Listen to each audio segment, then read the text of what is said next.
major news on the Louisville basketball coaching front. Scott Davenport, who did great things at Ballard High School and at Bellarmine, is stepping away from coaching, retiring from the job. His son Doug will take over. Where do you begin with the Scott Davenport tribute?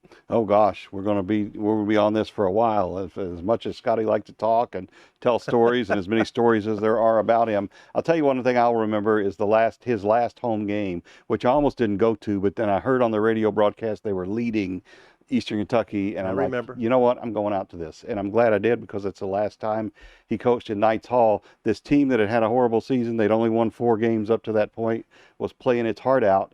And they beat an Eastern Kentucky team that had won 8 in a row coming in. So even in the midst of a tough season, he was able to motivate these players. He had instilled enough in them in terms of their character and their accountability to each other that they were still playing hard, intense basketball and able to win a game in that situation when a lot of teams would have just been trying to pack it in and cruise to the end of the season.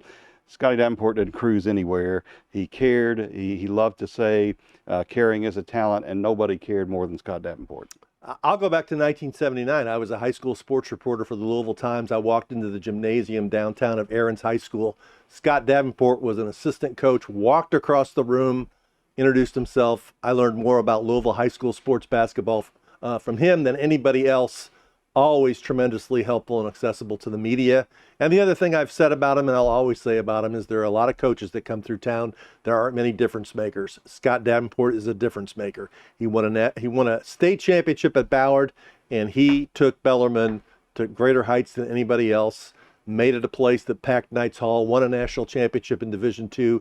Was the driving force for them to become Division I. I wish he could have stayed maybe another year and won an ASUN and got in the NCAA tournament, the Division I tournament. But regardless, a tremendous career, a Hall of Famer, and he'll still make an impact in this community. Congratulations, Scotty. We'll have more coverage here at WDRB and WDRB.com.